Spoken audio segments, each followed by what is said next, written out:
ਸਤਿ ਸ਼੍ਰੀ ਅਕਾਲ, ਸਵਾਗਤ ਜੀ ਸਾਰਿਆਂ ਦਾ ਅੱਜ ਦੇ ਦੇਸ਼ ਪ੍ਰਦੇਸ਼ ਪ੍ਰੋਗਰਾਮ ਦੇ ਵਿੱਚ। ਤੁਸੀਂ ਦੇਖ ਰਹੇ ਹੋ ਕਿ ਮਾਰਚ ਅਪ੍ਰੈਲ ਦਾ ਮਹੀਨਾ ਪੰਜਾਬ ਦੇ ਸਟੂਡੈਂਟਸ ਲਈ, ਪੰਜਾਬ ਦੇ ਕੰਸਲਟੈਂਟਸ ਲਈ ਅਜਿਹਾ ਹੁੰਦਾ ਜਿਹਦੇ ਵਿੱਚ ਵੱਖ-ਵੱਖ ਤੌਰ ਦੇ ਉੱਪਰ ਵੱਖ-ਵੱਖ ਦੇਸ਼ਾਂ ਦੇ ਰਿਪਰੈਜ਼ੈਂਟੇਟਿਵ ਆਉਂਦੇ ਨੇ ਔਰ ਇਹਦੇ ਵਿੱਚ ਜਿਹੜੇ ਸੈਮੀਨਾਰ ਨੇ ਉਹ ਲੱਗਦੇ ਨੇ। ਜਦੋਂ +2 ਕੀਤੀ, BA ਕੀਤੀ, MA ਕੀਤੀ, ਜਰਨਲਿਜ਼ਮ ਕੀਤੀ, ਯੂਨੀਵਰਸਿਟੀਆਂ ਕਾਲਜਾਂ ਦੇ ਵਿੱਚ ਜਾਣ ਦਾ ਮੌਕਾ ਮਿਲਿਆ ਤਾਂ ਦੇਖਦੇ ਸੀਗੇ ਕਿ ਗੋਸ਼ਟੀਆਂ ਹੁੰਦੀਆਂ ਸੀਗੀਆਂ ਕਿਤਾਬਾਂ ਦੇ ਉੱਪਰ, ਸੈਮੀਨਾਰ ਹੁੰਦੇ ਸੀ ਵੱਖ-ਵੱਖ ਵਿਸ਼ਿਆਂ ਦੇ ਉੱਪਰ। ਬਹੁਤ ਸਾਰੇ ਜਿਹੜੇ ਸੰਜੀਦਾ ਲੋਕ ਸੀਗੇ, ਸਕਾਲਰ ਲੋਕ ਸੀਗੇ, ਉਹ ਆਪਣੇ ਪਰਚੇ ਪੜ੍ਹਦੇ ਸੀਗੇ, ਉਹਨਾਂ ਨੂੰ ਸੁਣਨ ਦਾ ਮੌਕਾ ਮਿਲਿਆ।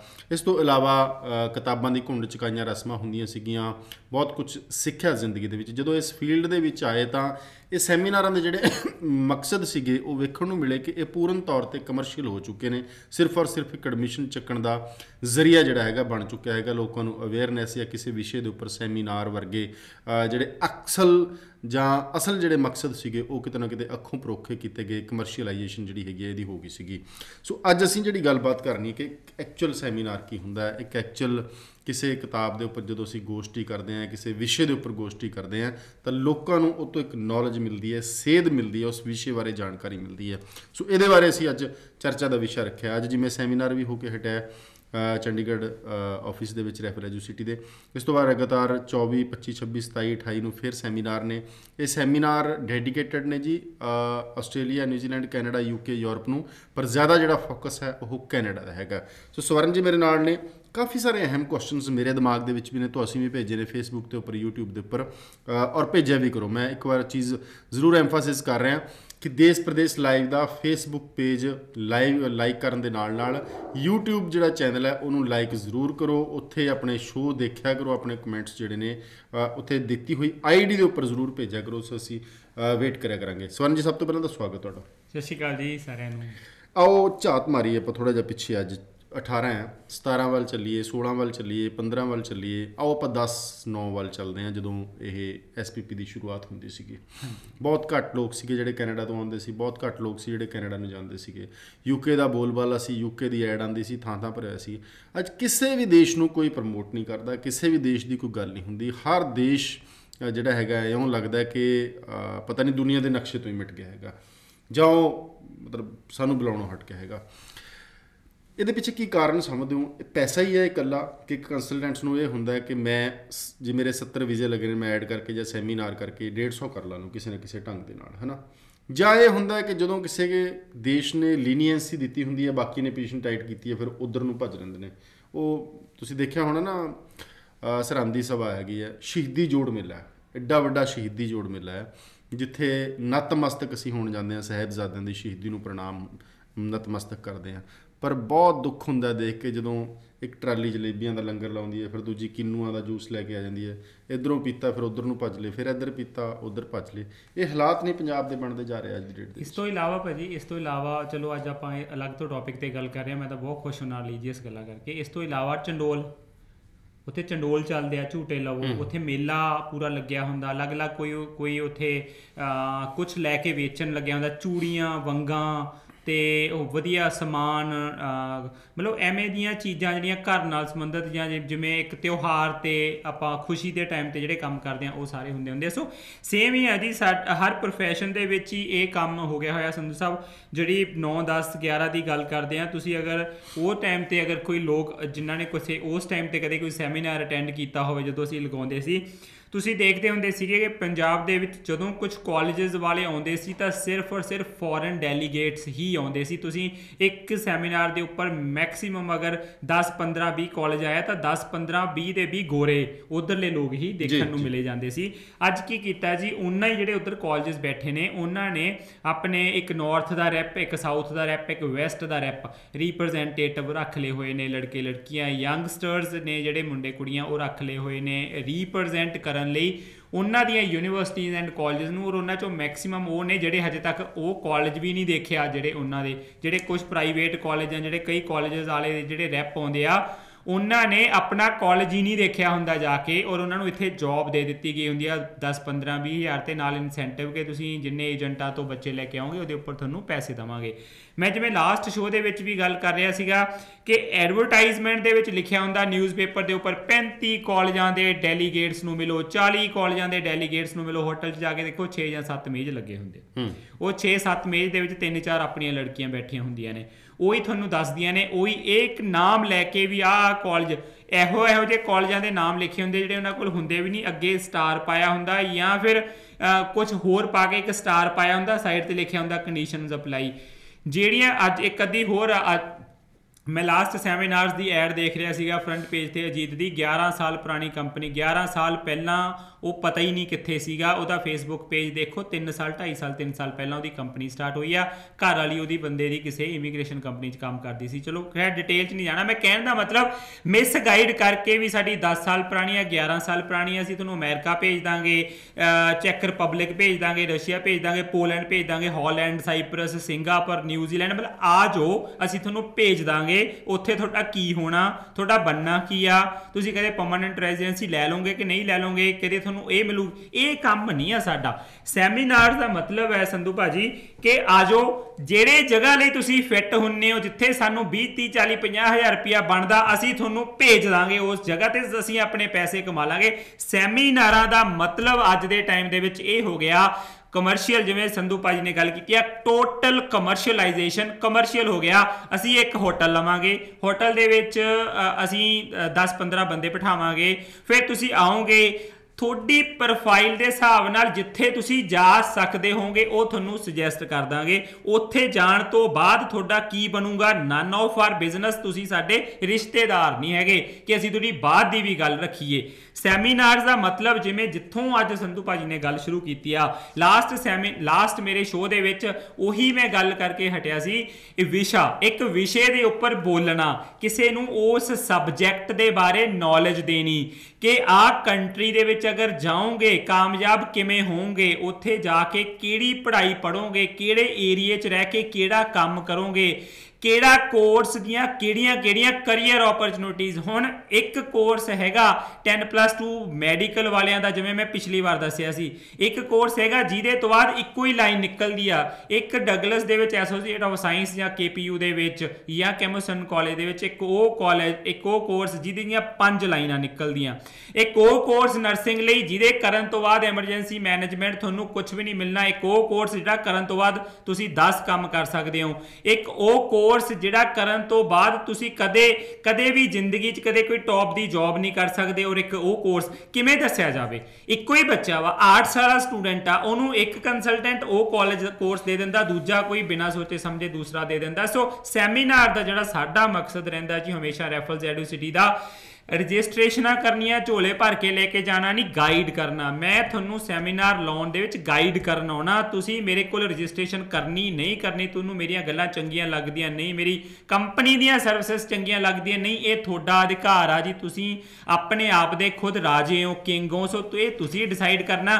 ਪਰ ਇੱਕ ਵਾਰ ਰਿਕੁਐਸਟ ਇਹ ਹੁੰਦੀ ਹੈ ਵੀ ਆ ਜਾਓ, ਆ ਕੇ ਸੁਣ ਲਓ, ਜੇ ਤੁਹਾਨੂੰ ਸਾਡੀ ਗੱਲ ਚੰਗੀ ਲੱਗੀ ਤਾਂ ਸਾਡੇ ਤੋਂ ਕੁਝ ਲੈ ਲਿਓ, ਨਹੀਂ ਚੰਗੀ ਲੱਗੀ ਤਾਂ ਜਿਹਦੀ ਚੰਗੀ ਲੱਗੀ ਉਹ ਤੋਂ ਲੈ ਲਿਓ। ਜਦੋਂ 2010-11 ਚ ਕੈਨੇਡਾ ਵੱਲ ਜ਼ਿਆਦਾਤਰ ਲੋਕਾਂ ਦਾ ਜਾਣ ਦਾ ਰੁਝਾਨ ਵੱਧਦਾ ਹੈ, SPP ਕਾਲਜ ਆਉਂਦੇ ਨੇ, SPP ਪ੍ਰੋਗਰਾਮ ਸ਼ੁਰੂ ਹੁੰਦਾ ਹੈ, ਤਾਂ ਇਹ ਕਿਹਾ ਜਾਂਦਾ ਸੀ ਕਿ ਬਹੁਤ ਸਾਰੇ ਲੋਕਾਂ ਨੂੰ ਟਾਈ ਅਪ ਦੇਣ ਵੇਲੇ ਕਈ ਸ਼ਰਤਾਂ ਹੁੰਦੀਆਂ ਨੇ ਕੈਨੇਡਾ ਦੀਆਂ, ਕੈਨੇਡਾ ਸਰਕਾਰ ਦੀਆਂ ਜਾਂ ਕੈਨੇਡਾ ਦੇ ਜਿਹੜੇ ਕਾਲਜਸ ਨੇ, ਕਿ ਉਹਨਾਂ ਦੀ ਰੈਪੂਟੇਸ਼ਨ ਤੱਕ ਦੇਖੀ ਜਾਂਦੀ ਹੈ। ਅੱਜ ਹਰ ਬੰਦਾ ਕਹਿੰਦਾ ਕੈਨੇਡਾ ਦਾ ਸੈਮੀਨਾਰ, ਕੈਨੇਡਾ ਦਾ ਫਲਾਣਾ ਕਾਲਜ, ਮੈਂ ਕੈਨੇਡਾ ਭੇਜ ਰਿਹਾ, ਮੈਂ ਕੈਨੇਡਾ ਦਾ ਐਕਸਪਰਟ ਨੰਬਰ 1 2 3 ਜੋ ਵੀ ਲਿਖਦਾ। ਕੀ ਸਭ ਨੂੰ ਟਾਈ ਅਪ ਮਿਲ ਗਈ ਕੈਨੇਡਾ ਤੋਂ? ਨਹੀਂ ਜੀ, ਟਾਈ ਅਪ ਦੀ ਲੋੜ ਹੀ ਨਹੀਂ ਜੀ। ਤੁਸੀਂ ਇੱਕ ਕਮਰਾ ਲਵੋ, ਦੁਕਾਨ ਖੋਲੋ ਆਪਣੀ ਇੱਕ, ਔਰ ਆਪਣਾ ਸਮਾਨ ਵੇਚਣਾ ਸ਼ੁਰੂ ਕਰ ਦਿਓ। ਜਿਹੜਾ ਸਮਾਨ ਤੁਹਾਡੇ ਕੋਲ ਹੈਗਾ ਵਾ ਠੀਕ ਹੈ, ਜਿਹੜਾ ਨਹੀਂ ਹੈਗਾ ਆਂਡੀਆਂ ਗੁਆਂਢੀਆਂ ਤੋਂ ਫੜ ਕੇ ਦੇ ਦਿਓ। ਸੋ ਹੋ ਕੀ ਰਿਹਾ ਜੀ ਕਿ ਤੁਸੀਂ ਦੇਖੋ 2009 ਦੇ ਵਿੱਚ ਜਦੋਂ SPP ਸਟਾਰਟ ਹੋਇਆ, ਉਦੋਂ ਜਦੋਂ ਜਿਵੇਂ ਭਾਜੀ ਗੱਲ ਕਰ ਰਹੇ ਨੇ, ਸਾਡੇ ਤੋਂ ਕਾਲਜਸ ਨੇ ਸਾਡੀਆਂ ਕਾਉਂਸਲਰ ਦੇ ਔਰ ਸਾਡੇ ਟੈਸਟ ਲਏ ਉਹਨਾਂ ਟਾਈਮਾਂ ਦੇ ਵਿੱਚ, ਜਿਨ੍ਹਾਂ ਦੇ ਸਾਡੇ ਕੋਲ ਸੀਗੇ ਰਿਪਰੈਜ਼ੈਂਟੇਸ਼ਨ ਸੀ, ਤਾਂ ਵੀ ਸਾਡੇ ਟੈਸਟ ਲਏ ਗਏ, ਸਾਨੂੰ ਟ੍ਰੇਨਿੰਗ ਦਿੱਤੀਆਂ ਗਈਆਂ, ਸਾਨੂੰ ਬੁਲਾਇਆ ਗਿਆ, ਸਮਝਾਇਆ ਗਿਆ। ਅੱਜ ਇਹਨਾਂ ਚੀਜ਼ਾਂ ਦੀ ਜ਼ਰੂਰਤ ਨਹੀਂ ਆ, ਤੁਹਾਡੇ ਕੋਲ ਬਸ ਇੱਕ ਹਿੰਮਤ ਹੋਣੀ ਚਾਹੀਦੀ ਆ। ਅਜੀਤ ਅਖਬਾਰ ਦੇ ਪਹਿਲੇ ਪੇਜ ਦੇ ਉੱਪਰ ਐਡਵਰਟਾਈਜ਼ਮੈਂਟ ਕਰਨ ਦੀ ਤੁਹਾਡੇ ਕੋਲ ਹਿੰਮਤ ਹੋਣੀ ਚਾਹੀਦੀ ਆ, ਵੱਡੇ ਵੱਡੇ ਹੋਰਡਿੰਗਸ ਬੋਰਡ ਲਗਾਉਣ ਦੀ ਹਿੰਮਤ ਹੋਣੀ ਚਾਹੀਦੀ ਆ ਤੁਹਾਡੇ ਕੋਲ। ਤੁਹਾਨੂੰ ਰਿਪਰੈਜ਼ੈਂਟੇਸ਼ਨ ਨਹੀਂ ਚਾਹੀਦੀ, ਕਿਉਂਕਿ ਤੁਸੀਂ ਬੱਚਿਆਂ ਤੋਂ ਕੇਸ ਲੈ ਕੇ ਗੁਜਰਾਤ, ਦਿੱਲੀ, ਚੰਡੀਗੜ੍ਹ ਕਿਤੇ ਵੀ ਦੇ ਸਕਦੇ ਹੋ। ਉਹ ਮਤਲਬ ਮਾਲ ਇਕੱਠਾ ਕਰਨਾ ਹੈ। ਹਾਂਜੀ, ਤੁਸੀਂ ਸਿਰਫ ਟ੍ਰੇਡਰ ਹੋ, ਇਹ ਏਜੰਟ ਨੇ ਜੀ, ਦਲਾਲ ਨੇ, ਦਲਾਲ ਜਿਹਨੂੰ ਪੰਜਾਬੀ ਦੇ ਵਿੱਚ ਆਪਾਂ ਕਹੀਏ ਦਲਾਲੀ ਕਰਦੇ ਆ, ਤੁਹਾਡੇ ਤੋਂ ਲੈ ਕੇ ਅੱਗੇ ਦੇ ਕੇ ਆਪ ਦਾ ਕੰਮ ਜਿਹੜਾ, ਔਰ ਜਿਹੜੇ ਮੇਨ ਆ ਜਿਹੜਾ ਕਰਵਾ ਕੇ ਦਿੰਦਾ 100, ਅਗਰ ਜੇ 100 ਰੁਪਈਆ ਮਿਲਦਾ ਜੀ, ਉਹ 20 ਰੁਪਈਏ ਰੱਖਦਾ ਜਿਹੜਾ ਇਹਨਾਂ ਦਾ ਵੀਜ਼ਾ ਲਵਾ ਕੇ ਦੇ ਰਿਹਾ, ਇਹ ਸਿਰਫ ਉਹਨੂੰ ਬੱਚਾ ਤੁਹਾਨੂੰ ਦਿੰਦੇ ਆ 80 ਰੁਪਈਏ, ਉਹ ਇਹਨਾਂ ਨੂੰ ਦਿੰਦਾ। ਸੋ ਮੇਨ ਨਾਲੋਂ ਵੱਧ ਪੈਸੇ ਇਹ ਬੰਦਾ ਇਹ ਖੁਦ ਕਮਾਉਂਦੇ ਨੇ ਜੀ, ਜਿਹੜੇ ਇਹ ਏਜੰਟ ਬੈਠੇ। ਬਿਲਕੁਲ। ਜਦੋਂ ਦੇਸ਼ ਹੁੰਦੇ ਸੀ 11-12 ਚ ਨਾ, ਦੇਸ਼ ਦੀ ਸਰਵਿਸਿਜ਼, ਐਜੂਕੇਸ਼ਨ ਦੀ ਸਰਵਿਸਿਜ਼, ਐਜੂਕੇਸ਼ਨ ਪ੍ਰੋਵਾਈਡਰ, ਇਹ ਨਾਮ ਜਿਹੜੇ ਨੇ, ਇਹ ਵਰਡ ਨੇ ਜਿਹੜੇ ਹੌਲੀ ਹੌਲੀ ਇੰਡਸਟਰੀ 'ਚੋਂ ਖਤਮ ਹੁੰਦੇ ਗਏ। ਦੇਸ਼ ਨੂੰ ਪ੍ਰੋਡਕਟ ਔਰ ਇੱਕ ਸਟੂਡੈਂਟਸ ਨੂੰ ਕਲਾਇੰਟਸ ਜਾਂ ਆਫਰ ਲੈਟਰ ਨੂੰ ਮਾਲ ਦਾ ਨਾਮ ਦਿੱਤਾ ਜਾਣਾ ਸ਼ੁਰੂ ਕਰ ਦਿੱਤਾ ਗਿਆ। ਅੱਜ ਇੰਡਸਟਰੀ ਦਾ ਬਹੁਤ ਜ਼ਿਆਦਾ ਬੇੜਾ ਗਰਕ ਹੋ ਰਿਹਾ। ਤੁਸੀਂ ਕਿਸੇ ਰੋਡ ਤੇ ਜਾਓਗੇ ਤੁਹਾਨੂੰ ਕੁਝ ਨਹੀਂ ਦਿਖੂਗਾ, ਜਾਂ ਤਾਂ ਮੋਬਾਈਲ ਦੀਆਂ ਸ਼ਾਪਸ ਦਿਖਣਗੀਆਂ, ਜਾਂ ਫਿਰ ਆਇਲਟਸ ਦੇ ਬੋਰਡ ਦਿਖਣਗੇ, ਜਾਂ ਫਿਰ ਇਮੀਗ੍ਰੇਸ਼ਨ ਇੰਡਸਟਰੀ ਦੇ ਵੱਖ-ਵੱਖ ਦੇਸ਼ਾਂ ਦੇ ਚਮਕੀਲੇ ਬੋਰਡਾਂ ਦੇ ਉੱਪਰ ਲਿਖੇ ਹੋਏ ਨਾਮ ਦਿਖਣਗੇ। ਕੀ ਇਹ ਇੰਡਸਟਰੀ ਕਰਨੀ ਇੰਨੀ ਸੌਖੀ ਹੈ? ਕਿ ਇੰਡਸਟਰੀ 'ਚ ਇੰਨਾ ਨਿਘਾਰ ਆ ਗਿਆ ਕਿ ਇੱਕ ਟਾਈਲਾਂ ਵੇਚਣ ਵਾਲਾ ਉੱਠ ਕੇ 4 ਕੁੜੀਆਂ ਹਾਇਰ ਕਰਕੇ ਉਹ ਤੁਹਾਨੂੰ ਇੱਕ ਐਜੂਕੇਸ਼ਨ ਦੀ ਸਰਵਿਸਿਸ ਦੇ ਰਿਹਾ ਹੈ। ਆਪ ਗਿਆ ਨਹੀਂ ਗਿਆ, ਆਪ ਛੱਡ ਦਿਓ ਸਵਾਲ 2 ਮਿੰਟ ਲਈ। ਕੀ ਇਹ ਇੰਡਸਟਰੀ ਦਾ ਨਿਗਾਰ ਇੰਨਾ ਆ ਗਿਆ ਹੈਗਾ ਕਿ ਇਹਦਾ ਕੋਈ ਸਟੈਂਡਰਡ ਨਹੀਂ ਹੈ, ਕਿ ਇਹਦਾ ਕੋਈ ਮਾਪਦੰਡ ਨਹੀਂ, ਕਿ ਇਹਦਾ ਕੋਈ ਚੈੱਕ ਨਹੀਂ ਰਿਹਾ? ਸੁਣ ਸਭ ਰਿਹਾ ਜੀ, ਪੰਜਾਬ ਗੌਰਮੈਂਟ ਨੇ ਇੱਕ ਅੱਛਾ ਉਪਰਾਲਾ ਕੀਤਾ ਕਿ ਇਹ ਇੱਕ ਬਿੱਲ ਪਾਸ ਕਰਵਾਤਾ ਜੀ, ਇੱਕ ਐਕਟ ਬਣਾਤਾ, ਇੱਕ ਰੂਲ ਬਣਾਤਾ। ਸਾਡੀ ਜਨਤਾ ਇਹੋ ਜਿਹੀ ਆ ਕਿ ਜਿਹੜਾ ਕੰਮ, ਹਰ ਇੱਕ ਕੰਮ 'ਚ ਆਪਣਾ ਫਾਇਦਾ ਸੋਚ ਲੈਂਦੀ ਆ। ਪੰਜਾਬ ਸਰਕਾਰ ਨੇ ਇੱਕ ਉਪਰਾਲਾ ਕਰਕੇ ਕਾਨੂੰਨ ਬਣਾਇਆ ਵੀ ਇਸ ਕਾਨੂੰਨ ਦੇ ਅੰਡਰ ਤੁਹਾਨੂੰ ਲਾਇਸੈਂਸ ਲੈਣਾ ਪੈਣਾ ਅਗਰ ਤੁਸੀਂ ਆਪਣੀ ਕੋਈ ਇਮੀਗ੍ਰੇਸ਼ਨ ਕੰਪਨੀ ਖੋਲ੍ਹਣੀ ਹੈ। ਉਹਨਾਂ ਦਾ ਮਤਲਬ ਸੀਗਾ ਕਿ ਸਾਨੂੰ ਪਤਾ ਲੱਗ ਜਾਵੇ ਕਿਹੜੇ ਕਿਹੜੇ ਏਜੰਟਸ ਨੇ, ਔਰ ਕੱਲ੍ਹ ਨੂੰ ਇਹ ਭੱਜ ਨਾ ਸਕਣ, ਇਹ ਟਰੈਕ ਹੋ ਜਾਣ, ਉਹਨਾਂ ਦੀਆਂ 3 ਸਾਲ ਦੀਆਂ ITR, ਉਹਨਾਂ ਦੇ CA ਦਾ ਨੰਬਰ। ਉਹ ਖਬਰਾਂ ਨਹੀਂ ਛਪਦੀਆਂ ਸੀ ਵਿਦੇਸ਼ ਭੇਜਣ ਦੇ ਨਾਮ ਤੇ ਠੱਗੀ ਮਾਰ ਕੇ ਜਾਂ ਝਾਂਸਾ ਦੇ ਕੇ ਏਜੰਟ ਫਰਾਰ। ਹਾਂਜੀ, ਉਹਨਾਂ ਵਾਸਤੇ ਬਣਿਆ ਵੀ ਫਰਾਰ ਨਾ ਹੋ ਸਕੇ। ਐਡੀ ਕਿ ਇਨਫੋਰਮੇਸ਼ਨ ਉਹਦੇ ਘਰ ਤੋਂ ਤੱਕ ਦੀ PCC ਤੱਕ ਸਾਰਾ ਕੁਝ ਲੈ ਲਓ ਕਿ ਉਹ ਕਿਤੇ ਭੱਜ ਨਾ ਸਕੇ। ਹੁਣ ਕੀ ਹੋਇਆ, ਉਹਦਾ ਦੁਰਉਪਯੋਗ ਕੀ ਹੋਇਆ? ਹੁਣ ਜਿਹੜੇ ਉਹਦੀ ਫੀਸ ਕਿੰਨੀ ਹੈ ਜੀ? 25,000, ਜਾਂ ਤਾਂ 2-4 ਕਰੋੜ ਰੁਪਈਆ 5 ਕਰੋੜ ਹੁੰਦੀ। ਹੋਣਾ ਕੀ ਚਾਹੀਦਾ ਸੀਗਾ ਇਹ ਐਕਟ ਕਿ ਜਿਹੜਾ ਬੰਦਾ ਇਮੀਗ੍ਰੇਸ਼ਨ ਕੰਪਨੀ ਸ਼ੁਰੂ ਕਰਨੀ ਚਾਹੁੰਦਾ ਉਹ ਜਿੰਨੇ ਸਾਲ ਦੇ ਬੱਚੇ ਭੇਜਦਾ ਉਹਦੇ ਹਿਸਾਬ ਨਾਲ 19 ਗਰੰਟੀ ਦੇਵੇ। ਉਹ ਹੁਣ ਨਾਲੇ ਇੱਥੇ ਵੱਡੀਆਂ ਗੱਲਾਂ ਨਹੀਂ ਮਾਰਨਗੇ, ਮੈਂ 1000 ਬੱਚਾ ਭੇਜਦਾ, ਮੈਂ 2000 ਰਿਟਰਨ ਦੇ ਵਿੱਚ। ਤੁਸੀਂ ਦੱਸੋ ਅਗਰ 1000 ਬੱਚਾ ਭੇਜਦੇ ਹੋ ਤਾਂ ਘੱਟੋ ਘੱਟ 10 ਕਰੋੜ ਰੁਪਈਆ ਤੁਹਾਡਾ ਬਣਦਾ ਹੈ 1 ਲੱਖ ਰੁਪਏ ਦੇ ਹਿਸਾਬ ਨਾਲ ਵੀ। ਤੁਸੀਂ 10 ਕਰੋੜ ਰੁਪਈਆ ਪੰਜਾਬ ਸਰਕਾਰ ਦੇ ਖਾਤੇ 'ਚ ਜਮ੍ਹਾਂ ਕਰਾਓ ਬਿਨਾਂ ਵਿਆਜ ਤੋਂ। ਜਦੋਂ ਕਿਸੇ ਬੱਚੇ ਨਾਲ ਠੱਗੀ ਵੱਜੀ, ਜਿੰਨੇ ਦੀ ਵੱਜੀ ਇਹਦੇ 'ਚੋਂ ਕੱਢ ਕੇ ਅਸੀਂ ਉਹ ਬੰਦੇ ਨੂੰ ਪੇ ਕਰ ਦਾਂਗੇ। ਸੋ ਇਹ ਹੋਇਆ ਨਹੀਂ। ਫੀਸ ਕਿੰਨੀ ਰੱਖੀ? 25,000 ਰੁਪਈਆ। 25,000 ਰੁਪਈਆ ਦਾ ਆਮ ਪਿੰਡਾਂ ਦੇ ਵਿੱਚ ਨਾ, ਇੱਕ ਜਿਹੜੇ ਆਮ ਪੇਂਡੂ ਆ ਉਹਨਾਂ ਦੇ ਜਿਹੜੇ ਬੱਚੇ ਨੇ ਉਹਨਾਂ ਨੇ ਵੀ ਮੋਬਾਈਲ ਲਿਆ ਹੁੰਦਾ। ਇੱਕ ਇਮੀਗ੍ਰੇਸ਼ਨ ਏਜੰਟ ਲਈ 25,000 ਰੁਪਈਆ ਖਰਚਣਾ ਕਿਹੜੀ ਵੱਡੀ ਗੱਲ ਆ? ਉੱਤੋਂ ਦੀ ਲਿਖਣਗੇ ਟਕਾ ਕੇ ਪੰਜਾਬ ਸਰਕਾਰ ਤੋਂ ਮਾਨਤਾ ਪ੍ਰਾਪਤ, ਲੈ ਲਓ ਲਾਇਸੈਂਸ ਮਿਲ ਗਿਆ ਹੁਣ ਗਲਤ ਕੰਮ ਕਰਨ ਦਾ। ਸੋ ਇਹਦਾ ਦੁਰਉਪਯੋਗ ਹੈ ਜੀ। ਕੁਝ ਨਹੀਂ ਹੋ ਸਕਦਾ ਜੀ ਸਾਡੀ ਇੰਡਸਟਰੀ ਦਾ। ਮੈਂ ਪਹਿਲਾਂ ਦੱਸਿਆ ਸੀਗਾ ਅਗਰ ਉੱਥੋਂ ਟਰੰਪ ਵੀ ਆ ਜਾਵੇ ਨਾ ਆਪਣੀ ਸੈਨਾ ਲੈ ਕੇ, ਜਾਂ ਇੰਡੀਆ ਗੌਰਮੈਂਟ, ਜਾਂ ਮਤਲਬ ਪੂਰੀ ਸੈਨਾ ਲਗਾ ਦੇ, ਇਹਨਾਂ ਏਜੰਟਾਂ ਦਾ ਕੁਝ ਨਹੀਂ ਵਿਗਾੜ ਸਕਦੇ। ਪੰਜਾਬੀਓ, ਜਦੋਂ ਤੱਕ ਤੁਸੀਂ ਅਵੇਅਰ ਨਹੀਂ ਹੁੰਦੇ, ਪੰਜਾਬ ਦੇ ਏਜੰਟ ਅਮਰ ਨੇ, ਅਮਰ। ਇਹਨਾਂ ਨੂੰ ਕੋਈ ਮਾਰ ਨਹੀਂ ਸਕਦਾ, ਕੋਈ ਇਹਨਾਂ ਨੂੰ ਕੁਝ ਨਹੀਂ ਕਰ ਸਕਦਾ। ਕੋਈ ਸਰਕਾਰ, ਕੋਈ ਪੁਲਿਸ, ਕੋਈ ਆਰਮੀ ਇਹਨਾਂ ਦਾ ਕੱਖ ਨਹੀਂ ਵਿਗਾੜ ਸਕਦੀ। ਅਗਰ ਇਹਨਾਂ ਨੂੰ ਸਿੱਧੇ ਰਾਹ ਪਾ ਸਕਦਾ ਕੋਈ ਤਾਂ ਤੁਸੀਂ ਸਾਰੇ ਲੋਕ। ਤੁਸੀਂ ਇਹਨਾਂ ਦੀਆਂ ਦੁਕਾਨਾਂ ਤੇ ਜਾਣਾ ਬੰਦ ਕਰ ਦਿਓ। ਤੁਸੀਂ ਇਹਨਾਂ ਤੋਂ ਸਰਟੀਫਿਕੇਟ ਕਾਲਜਾਂ ਦੇ ਦੇਖਣੇ ਸ਼ੁਰੂ ਕਰ ਦਿਓ। ਤੁਸੀਂ ਇਹਨਾਂ ਦੀ 10 ਸਾਲ ਪੁਰਾਣੀ ਹਿਸਟਰੀ ਦੇਖਣੀ ਸ਼ੁਰੂ ਕਰ ਦਿਓ ਫੇਸਬੁੱਕ ਤੇ, ਜਾਂ ਇਹਨਾਂ ਨੂੰ ਆ ਕੇ ਸਵਾਲ ਕਰਨੇ ਸ਼ੁਰੂ ਕਰ ਦਿਓ। ਤੁਸੀਂ ਇਹਨਾਂ ਨੂੰ ਪੁੱਛੋ ਕਿ ਕਿਹੜੇ ਸਾਲ 'ਚ ਕੈਨੇਡਾ ਗਏ ਸੀ, ਕਦੋਂ ਆਏ ਸੀ, ਕੀ ਤੁਹਾਡੇ ਕੋਲ ਕੁਆਲੀਫਿਕੇਸ਼ਨ ਆ, ਕਿੰਨੀ ਦੇਰ ਤੋਂ ਕੰਮ ਕਰਦੇ ਆ ਰਹੇ ਹੋ। ਤੁਸੀਂ ਜਦੋਂ ਸਵਾਲ ਜਵਾਬ ਕਰਨੇ ਸ਼ੁਰੂ ਕਰਤੇ ਇਹਨਾਂ ਦੇ ਨਾਲ, ਫਿਰ ਭੱਜਣਗੇ। ਪੰਜਾਬ ਦੇ ਲੋਕ ਹੀ ਇਹਨਾਂ ਨੂੰ ਭਜਾ ਸਕਦੇ ਆ, ਹੋਰ ਕੋਈ ਤਾਕਤ ਇਹਨਾਂ ਨੂੰ ਗਲਤ ਕੰਮ ਕਰਨ ਤੋਂ ਰੋਕ ਨਹੀਂ ਸਕਦੀ ਜੀ। ਸੋ ਇੱਕ ਵਾਰ ਤੁਹਾਨੂੰ ਦੱਸ ਦਈਏ ਕਿ ਜੇ ਤੁਸੀਂ ਐਕਚੁਅਲ ਦੇ ਵਿੱਚ ਕੈਨੇਡਾ ਸੰਬੰਧੀ ਕੁਝ ਜਾਣਨਾ ਚਾਹੁੰਦੇ ਹੋ ਤਾਂ ਅੱਜ ਦਾ ਜਿਹੜਾ ਸੈਮੀਨਾਰ ਉਹ ਨਿਕਲ ਚੁੱਕਿਆ। 24 ਤਰੀਕ ਨੂੰ ਪਟਿਆਲਾ ਹੋਟਲ ਨਰੈਣ ਕੰਟੀਨੈਂਟਲ ਦੇ ਵਿੱਚ ਹੈ। 25 ਨੂੰ ਬਠਿੰਡਾ ਆਫਿਸ ਜਿਹੜਾ ਹੈਗਾ ਰੈਫਲ ਐਜੂਸਿਟੀ ਦਾ ਉੱਥੇ ਹੈ। ਮੋਗਾ ਦੇ ਵਿੱਚ 26 ਨੂੰ ਹੈ ਹੋਟਲ ਔਰਬਿਟ ਹੈ। 27 ਨੂੰ ਲੁਧਿਆਣਾ ਹੋਟਲ A, 28 ਨੂੰ ਸ਼੍ਰੀ ਅੰਮ੍ਰਿਤਸਰ ਸਾਹਿਬ ਵਿਖੇ ਜਿਹੜਾ ਆਫਿਸ ਹੈ ਰੈਫਲੈਜੂਸਿਟੀ ਦਾ ਉਹਦੇ ਵਿੱਚ ਰੱਖਿਆ ਗਿਆ ਹੈਗਾ। ਤੁਸੀਂ ਕੀ ਕਰਨ ਜਾ ਰਹੇ ਹੋ? ਤੁਹਾਨੂੰ ਕੀ ਲੱਗਦਾ ਕਿ ਅੱਜ ਦੀ ਡੇਟ ਦੇ ਵਿੱਚ ਬੱਚੇ ਨੂੰ ਕੀ ਚਾਹੀਦਾ ਕੈਨੇਡਾ ਲਈ? ਕੈਨੇਡਾ ਲਈ ਜੀ ਜਿਵੇਂ ਆਪਾਂ ਪਹਿਲਾਂ ਦੱਸਿਆ, ਸਭ ਤੋਂ ਜਿਹੜਾ ਪਹਿਲਾ ਬੈਰੀਅਰ ਆ, ਜਿਹੜਾ ਸਭ ਤੋਂ ਵੱਡੀ ਪ੍ਰੋਬਲਮ, ਸਭ ਤੋਂ ਪਹਿਲਾ ਸਟੈਪ ਜਿਹਨੂੰ ਅਸੀਂ ਬਹੁਤ ਹੀ ਇਗਨੋਰ ਕਰ ਦਿੰਦੇ ਆ, ਉਹ ਹੈਗਾ ਆਈਲੈਟਸ। ਸੋ ਸਭ ਤੋਂ ਪਹਿਲਾ ਸਟੈਪ ਆਈਲੈਟਸ ਕਿੱਥੋਂ ਕੀਤੀ ਜਾਵੇ? ਉਹ ਤੋਂ ਜਿਹੜਾ 4 ਮਹੀਨੇ ਲਵਾਉਂਦਾ ਜਾਂ 3 ਮਹੀਨੇ ਜਾਂ 6 ਮਹੀਨੇ ਲਵਾਉਂਦਾ, ਜਾਂ ਉਹਨਾਂ ਕੋਲੋਂ ਜਿਵੇਂ ਅਸੀਂ ਦੱਸਿਆ ਮੈਂ ਲਾਸਟ ਟਾਈਮ ਵੀ, ਆਈਲੈਟਸ ਦੇ ਲਈ ਜੋ ਕੁਛ ਰੈਫਲਸ ਐਡਿਊਸਿਟੀ ਦੇ ਸਿਰ ਤੇ ਤਾਜ ਲੱਗਿਆ ਅੱਜ ਤੱਕ, ਤਾਂ ਉਹ platinum member Cambridge University Press ਦਾ ਕੋਈ ਨਹੀਂ ਬਣਿਆ, ਔਰ ਆਉਣ ਵਾਲੇ ਟਾਈਮ ਤੱਕ ਵੀ ਕੋਈ ਵੀ ਐਕੈਡਮਿਕ ਪਾਰਟਨਰ ਨਹੀਂ ਬਣ ਸਕਦਾ। ਛੋਟੇ ਮੋਟੇ ਪਾਰਟਨਰ ਉਹ ਪਾਰਟਨਰ ਤਾਂ ਉਹਨਾਂ ਨੇ ਬਥੇਰੇ ਦਿੱਤੇ ਹੋਏ ਨੇ, ਐਕੈਡਮਿਕ ਪਾਰਟਨਰ ਜਿਹੜਾ ਕਿ ਟਾਈ ਅਪ ਐਕੈਡਮਿਕਲੀ ਰੈਫਲਸ ਐਡਿਊਸਿਟੀ ਨੇ ਟਾਈ ਅਪ ਕੀਤਾ ਕੈਂਬਰਿਜ ਯੂਨੀਵਰਸਿਟੀ ਪ੍ਰੈਸ ਨਾਲ। ਸੋ ਪਹਿਲਾ ਸਟੈਪ ਆਈਲੈਟਸ ਹੈਗਾ ਜੀ। ਸੈਕੰਡ ਸਟੈਪ ਹੈਗਾ ਸਾਡੀ ਨਿਊ ਭਰਨੀ। ਸੰਧੂ ਸਾਹਿਬ ਬਹੁਤ ਇੰਪੋਰਟੈਂਟ ਆ ਨਿਊਆਂ ਭਰਨੀਆਂ।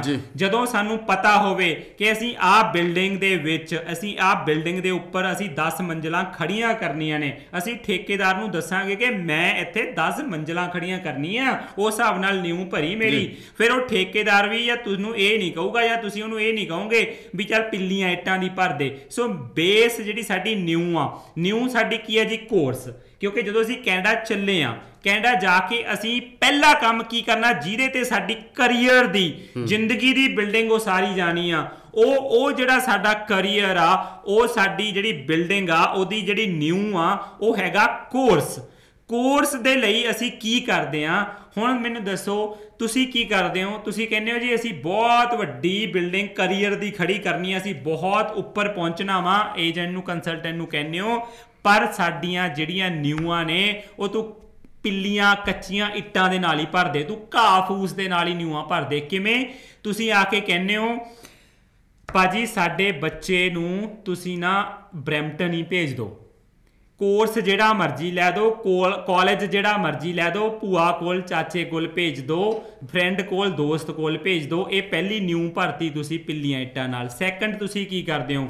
ਆ ਕੇ ਕਹਿਣਗੇ ਸੰਧੂ ਸਾਹਿਬ, ਜਾਂ ਬੱਚੇ ਕਹਿਣਗੇ ਆ ਕੇ ਸਰ ਜੀ ਇਹੋ ਜਿਹਾ ਕਾਲਜ ਕੋਰਸ ਨਹੀਂ ਜਿੱਥੇ 2 ਹੀ ਦਿਨ ਕਲਾਸਾਂ ਲੱਗਦੀਆਂ ਹੁਣ, ਭਰ ਲਓ, ਬਣਾ ਲਓ, ਕਰ ਲਓ ਨਿਊ ਆਪਣੀ ਇਕੱਠੀ, ਲੱਗ ਜਾਓ ਡਿਪਟੀ ਕਮਿਸ਼ਨਰ, 2 ਦਿਨ ਦਾ ਕੋਰਸ ਪੜ੍ਹਨਾ ਵਾ। ਫਿਰ ਆ ਕੇ ਕਹਿਣਗੇ ਸਰ ਕੋਈ ਸੌਖਾ ਜਿਹਾ ਕੋਰਸ ਦਿਓ, ਔਖਾ ਕੋਰਸ ਨਾ ਦਿਓ। ਕੰਪਿਊਟਰ ਤੁਸੀਂ ਕੋਰਸ ਲੈਤਾ, ਕੰਪਿਊਟਰ ਸਿਸਟਮ ਟੈਕਨੀਸ਼ੀਅਨ, ਉਹ ਤਾਂ ਬਹੁਤ ਔਖਾ। ਮੈਂ ਕਿਹਾ ਕਿੰਨੇ ਬੱਚੇ ਹੋ ਤੁਸੀਂ ਕਲਾਸ ਦੇ ਵਿੱਚ? ਅਸੀਂ ਜੀ 40 ਬੱਚੇ ਆ। ਅੱਛਾ, ਮੈਂ ਕਿਹਾ ਜਿਹੜੇ ਬਾਕੀ ਨੇ ਉਹਨਾਂ ਦੇ ਸਿੰਘ ਲੱਗੇ ਹੋਏ ਆ? ਕਹਿੰਦੇ ਨਹੀਂ ਜੀ ਸਿੰਘ ਤਾਂ ਲੱਗੇ ਨਹੀਂ। ਮੈਂ ਕਿਹਾ ਉਹ ਇਨਸਾਨ ਆ, ਪੜ੍ਹ ਰਹੇ ਆ ਨਾ, ਤੈਨੂੰ ਇਕੱਲੇ ਨੂੰ ਔਖਾ ਲੱਗ ਰਿਹਾ। 6 ਬੈਂਡ 6.5 ਬੈਂਡ ਲਏ ਆ, 70% ਮਾਰਕਸ ਆ, 6 ਤੇਰੇ ਆਈਲੈਟਸ ਦੇ ਬੈਂਡ ਆ, ਤੇਰੇ ਤੋਂ ਕੋਰਸ ਨਹੀਂ ਹੋ ਰਿਹਾ, ਤੇਰੇ ਨਾਲਦਿਆਂ ਤੋਂ ਕੋਰਸ ਹੋ ਰਿਹਾ। ਕਿ ਗਾਵਾਂ ਮੱਝਾਂ ਕਰਦੀਆਂ ਨੇ ਉਹ ਵਾਲਾ ਕੋਰਸ ਤੂੰ ਇਨਸਾਨ ਆ ਕਰ ਸਕਦਾ? ਉਹ ਇਹ ਔਖਾ ਨਹੀਂ ਆ ਕੋਰਸ ਸੰਧੂ ਸਾਹਿਬ, ਔਖਾ ਨਹੀਂ ਆ, ਉਹਦੇ 'ਚ 5 ਦਿਨ ਕਲਾਸਾਂ ਲੱਗਦੀਆਂ। ਮੋਟੀਵੇਸ਼ਨ ਵੀ ਨਹੀਂ ਹੈ, 2-3 ਕਾਰਨ ਨੇ ਸਵਰਨ ਜੀ। ਮੋਟੀਵੇਸ਼ਨ ਨਹੀਂ ਹੈ। ਚਲੋ ਆਪਾਂ ਜ਼ਿਆਦਾ ਦੂਰ ਨਾ ਜਾਈਏ, 1 ਸਾਲ ਦੀਆਂ ਐਡਵਰਟੀਜ਼ਮੈਂਟ ਚੱਕ ਲਈਏ। ਜਦੋਂ ਬੱਚਾ ਕੈਨੇਡਾ ਜਾਣ ਲਈ ਤਰਸਦਾ ਸੀ ਕਿ ਮੈਂ 7 ਬੈਂਡ ਲਵਾਂ, 6.5 ਲਵਾਂ, 6 ਤੇ ਆ ਕੇ ਉਹਨੂੰ ਘਬਰਾਹਟ ਹੋਣੀ ਸ਼ੁਰੂ ਹੋ ਜਾਂਦੀ ਸੀ। ਜਦੋਂ ਦੀ 5.5 ਦੀ ਐਡਵਰਟੀਜ਼ਮੈਂਟ ਆਈ ਹੈ, ਬੱਚਾ ਮਿਹਨਤ ਹੀ ਨਹੀਂ ਕਰਦਾ ਹੈਗਾ। ਸੋ ਇਹੀ ਹਾਲਾਤ ਉੱਥੇ DLI ਕਾਲਜਾਂ ਨੇ, ਪ੍ਰਾਈਵੇਟ ਕਾਲਜਾਂ ਨੇ, ਪਹੁੰਚ ਮੁਹਿੰਮ ਨੇ ਬੱਚਿਆਂ ਦਾ ਕੀਤਾ ਹੈ। ਤੁਸੀਂ ਦੇਖ ਲਓ 9, 10, 11, 12, 13, 14, 15 ਈਵਨ 16 ਤੱਕ ਬੱਚੇ ਖੁਸ਼ ਸੀਗੇ।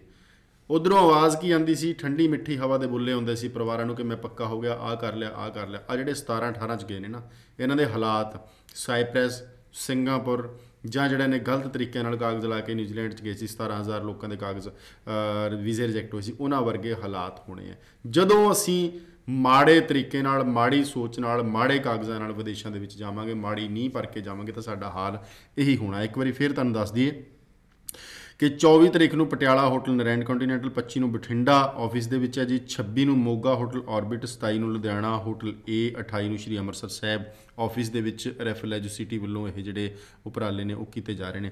ਹੁਣ ਇਸ਼ੂ ਇੱਕ ਆਏਗਾ ਜੀ ਇਹਨਾਂ ਸੈਮੀਨਾਰਾਂ ਦੇ ਵਿੱਚ, ਇਸ਼ੂ ਇਹ ਆਏਗਾ ਕਿ ਤੁਹਾਡੇ ਕੋਲ 2 ਕਿਸਮ ਦੇ ਲੋਕ ਆਉਣਗੇ। 17 ਕੋਈ ਹਿੱਲਾ ਵਸੀਲਾ ਨਹੀਂ ਹੋਇਆ, ਉਹਨਾਂ ਨੇ ਆਫਰ ਲੈਟਰ ਲੈਣੀ ਹੈ।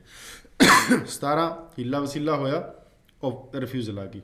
18 ਜਿਨ੍ਹਾਂ ਨੂੰ ਬਹੁਤ ਡਰ ਬੈਠਿਆ ਹੋਇਆ ਮਨ ਦੇ ਵਿੱਚ ਕਿ ਕੀ ਕਰੀਏ। ਸੋ ਤਿੰਨੋਂ ਕੈਟਾਗਰੀਆਂ ਲਈ ਕੀ ਕਰਨ ਜਾਓਗੇ ਤੁਸੀਂ? 16 ਵੀ ਹੈ ਭਾਜੀ, 16 ਵਾਲੇ ਜਿਹੜੇ 17 ਵਾਲੇ ਬੱਚੇ ਨੇ ਉਹ ਤਾਂ ਗੈਪ ਵਾਲੇ ਆਣਗੇ। ਹਾਂਜੀ, ਉਹ ਜਿਹੜੇ 17 ਵਾਲੇ ਨੇ ਜੀ ਉਹਨਾਂ ਲਈ ਕੋਈ ਪ੍ਰੋਬਲਮ ਨਹੀਂ ਆ, ਉਹ ਤਾਂ ਆਪਣੇ ਡਾਕੂਮੈਂਟ ਦਿਓ ਇਮੀਡੀਏਟਲੀ, ਉਹਨਾਂ ਨੂੰ ਤਾਂ ਆਪਾਂ ਭੇਜ ਦਾਂਗੇ। ਅਗਰ ਉਹਨਾਂ ਕੋਲ ਆਫਰ ਲੈਟਰ ਹੈਗੇ ਆ ਤਾਂ ਉਹ ਵੀ ਹੋ ਜਾਏਗਾ। ਪ੍ਰੋਬਲਮ ਜਿਹੜੀ 18 ਵਾਲਿਆਂ ਦੀ ਆ, ਕੋਈ ਪ੍ਰੋਬਲਮ ਨਹੀਂ ਆ।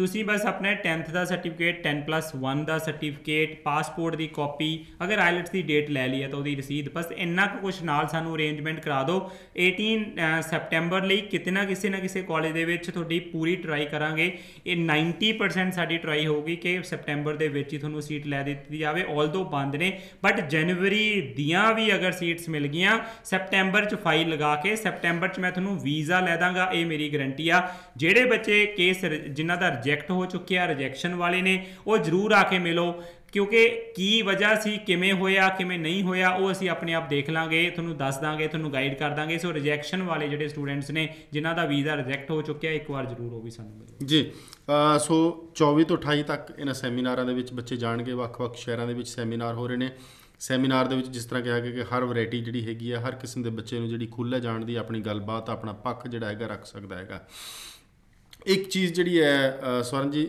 ਸਾਹਮਣਾ ਕਰਨਾ ਪੈ ਰਿਹਾ ਕੈਨੇਡਾ ਦੇ ਸਟੂਡੈਂਟਸ ਨੂੰ ਕਿਸੇ ਕੰਸਲਟੈਂਟਸ ਕੋਲ ਜਾਂਦਾ ਕਿ ਆਹ ਕਾਲਜ ਬਹੁਤ ਵਧੀਆ ਆਹ ਕੋਰਸ ਬਹੁਤ ਵਧੀਆ ਦੂਜੇ ਕੋਲ ਜਾਂਦਾ ਆਹ ਕਾਲਜ ਨਹੀਂ ਠੀਕ ਆਹ ਕੋਰਸ ਨਹੀਂ ਠੀਕ ਇੱਕ ਸਹੀ ਜਿਹੜੀ ਕੰਸਲਟੈਂਸੀ ਹੈ ਨਾ ਉਹ ਮਿਲ ਨਹੀਂ ਪਾ ਰਹੀ ਉਹਦੇ ਪਿੱਛੇ ਚਾਹੇ ਰੀਜ਼ਨ ਉਹ ਨੇ ਜਿਹੜੇ ਆਪਾਂ ਸਟਾਰਟਿੰਗ 'ਚ ਗੱਲ ਕੀਤੀ ਕਿ ਟਾਈਲਾਂ ਵਾਲੇ ਆ ਗਏ ਹੈ ਨਾ ਪੱਥਰ ਵੇਚਣ ਵਾਲੇ ਆ ਗਏ ਉਹਨਾਂ ਨੇ ਮਾੜਾ ਸਟਾਫ ਭਰਤੀ ਕਰ ਲਿਆ ਜਾਂ ਲੋਕਾਂ ਨੇ ਦੁਕਾਨਦਾਰੀ ਬਣਾ ਲਈ ਕਿ ਮੈਂ ਤਾਂ ਛੱਡਣਾ ਨਹੀਂ ਜੇ 5000 ਲਵਾਂ ਚਾਹੇ ਤੋਂ 10 ਲਵਾਂ ਇਹਦਾ ਦੇਖੋ ਹੁਣ ਵਾਰ-ਵਾਰ ਜਿੰਨਾ ਮਰਜ਼ੀ ਆਪਾਂ ਭੰਡੀ ਜਾਈਏ ਕਿ ਕੰਸਲਟੈਂਟ ਮਾੜਾ ਕੰਸਲਟੈਂਟਸ ਮਾੜਾ ਬੱਚਾ ਕੀ ਕਰੇ ਹੁਣ ਇਹਦਾ ਹੱਲ ਕੀ ਇਹਦਾ ਸੋਲੂਸ਼ਨ ਕੀ ਹੈ ਆਪਾਂ ਨੂੰ ਪਤਾ ਕਿ ਸਾਹਮਣੇ ਤਾਂ ਟੋਆ ਹੈ ਉਹੀ ਨਾ ਜੀ ਹੱਥ ਨਾ ਆਪਣੇ ਥੂ ਕੌੜੀ ਇੱਕ ਕਹਾਵਤ ਆ ਪੰਜਾਬੀ ਦੀ ਕਿ ਜਿਹਦੇ ਕੋਲ ਜਿਹੜੀ ਚੀਜ਼ ਹੈ ਨਹੀਂ ਉਹ ਉਹਨੂੰ ਮਾੜੀ ਕਹਿੰਦਾ ਲੋਕ ਤਾਂ ਡਗਲਸ ਕਾਲਜ ਨੂੰ ਮਾੜਾ ਕਹੀ ਜਾਂਦੇ ਆ ਚੰਡੀਗੜ੍ਹ ਇੱਥੇ ਪੰਜਾਬ ਦੇ ਵਿੱਚ ਬੈਠ ਕੇ ਚੰਡੀਗੜ੍ਹ ਬੈਠ ਕੇ ਡਗਲਸ ਕਾਲਜ ਹੀ ਮਾੜਾ ਕਿਉਂਕਿ ਹੈਗਾ ਨਹੀਂ ਨਾ ਉਹਨਾਂ ਕੋਲ ਇਸ ਲਈ ਉਹ ਮਾੜਾ ਹੈ ਕੈਮਸਨ ਕਾਲਜ ਮਾੜਾ ਉਹਨਾਂ ਕੋਲ ਹੈਗਾ ਨਹੀਂ ਸੋ ਪ੍ਰੋਬਲਮ ਇੱਥੇ ਬੱਚੇ ਨੂੰ ਨਾ ਥੋੜ੍ਹਾ ਅਵੇਅਰ ਹੋਣਾ ਪੈਣਾ ਬੱਚੇ ਵੈਸੇ ਤਾਂ ਤੁਸੀਂ ਬਹੁਤ ਅਵੇਅਰ ਹੋ ਸਾਰਾ ਕੁਝ ਤੁਹਾਨੂੰ ਪਤਾ ਇੱਥੇ ਵੀ ਅਵੇਅਰ ਹੋਣਾ ਪੈਣਾ ਉਹਦਾ ਵੀਜ਼ਾ ਲੱਗਿਆ ਸੀ ਇਸ ਲਈ ਉਹਦੇ ਕੋਲੋਂ ਵੀਜ਼ਾ ਨਹੀਂ ਲਵਾਉਣਾ ਜਿਹਦੇ ਕੋਲੋਂ ਤੁਸੀਂ ਵੀਜ਼ਾ ਲਵਾਉਣਾ ਉਹਦੀ ਕੁਆਲੀਫਿਕੇਸ਼ਨ ਕੀ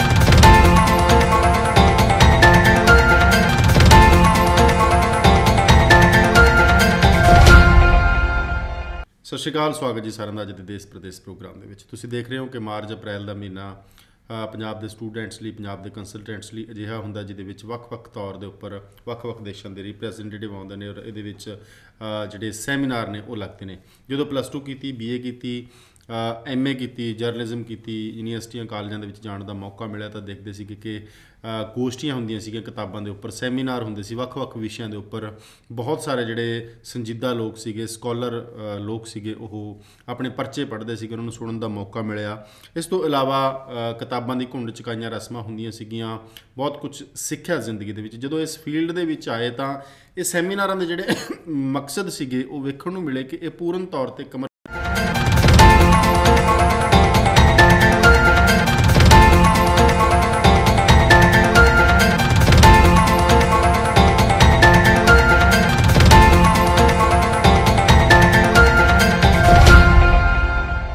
ਸਤਿ ਸ਼੍ਰੀ ਅਕਾਲ ਸਵਾਗਤ ਜੀ ਸਾਰਿਆਂ ਦਾ ਅੱਜ ਦੇ ਦੇਸ਼ ਪ੍ਰਦੇਸ਼ ਪ੍ਰੋਗਰਾਮ ਦੇ ਵਿੱਚ ਤੁਸੀਂ ਦੇਖ ਰਹੇ ਹੋ ਕਿ ਮਾਰਚ ਅਪ੍ਰੈਲ ਦਾ ਮਹੀਨਾ ਪੰਜਾਬ ਦੇ ਸਟੂਡੈਂਟਸ ਲਈ ਪੰਜਾਬ ਦੇ ਕੰਸਲਟੈਂਟਸ ਲਈ ਅਜਿਹਾ ਹੁੰਦਾ ਜਿਹਦੇ ਵਿੱਚ ਵੱਖ-ਵੱਖ ਤੌਰ ਦੇ ਉੱਪਰ ਵੱਖ-ਵੱਖ ਦੇਸ਼ਾਂ ਦੇ ਰਿਪਰੈਜ਼ੈਂਟੇਟਿਵ ਆਉਂਦੇ ਨੇ ਔਰ ਇਹਦੇ ਵਿੱਚ ਜਿਹੜੇ ਸੈਮੀਨਾਰ ਨੇ ਉਹ ਲੱਗਦੇ ਨੇ ਜਦੋਂ +2 ਕੀਤੀ BA ਕੀਤੀ MA ਕੀਤੀ ਜਰਨਲਿਜ਼ਮ ਕੀਤੀ ਯੂਨੀਵਰਸਿਟੀਆਂ ਕਾਲਜਾਂ ਦੇ ਵਿੱਚ ਜਾਣ ਦਾ ਮੌਕਾ ਮਿਲਿਆ ਤਾਂ ਦੇਖਦੇ ਸੀ ਕਿ ਗੋਸ਼ਟੀਆਂ ਹੁੰਦੀਆਂ ਸੀਗੀਆਂ ਕਿਤਾਬਾਂ ਦੇ ਉੱਪਰ ਸੈਮੀਨਾਰ ਹੁੰਦੇ ਸੀ ਵੱਖ-ਵੱਖ ਵਿਸ਼ਿਆਂ ਦੇ ਉੱਪਰ ਬਹੁਤ ਸਾਰੇ ਜਿਹੜੇ ਸੰਜੀਦਾ ਲੋਕ ਸੀਗੇ ਸਕਾਲਰ ਲੋਕ ਸੀਗੇ ਉਹ ਆਪਣੇ ਪਰਚੇ ਪੜ੍ਹਦੇ ਸੀਗੇ ਉਹਨਾਂ ਨੂੰ ਸੁਣਨ ਦਾ ਮੌਕਾ ਮਿਲਿਆ ਇਸ ਤੋਂ ਇਲਾਵਾ ਕਿਤਾਬਾਂ ਦੀ ਘੁੰਡ ਚੁਕਾਈਆਂ ਰਸਮਾਂ ਹੁੰਦੀਆਂ ਸੀਗੀਆਂ ਬਹੁਤ ਕੁਝ ਸਿੱਖਿਆ ਜ਼ਿੰਦਗੀ ਦੇ ਵਿੱਚ ਜਦੋਂ ਇਸ ਫੀਲਡ ਦੇ ਵਿੱਚ ਆਏ ਤਾਂ ਇਹ ਸੈਮੀਨਾਰਾਂ ਦੇ ਜਿਹੜੇ ਮਕਸਦ ਸੀਗੇ ਉਹ ਵੇਖਣ ਨੂੰ ਮਿਲੇ ਕਿ ਇਹ ਪੂਰਨ ਤੌਰ ਤੇ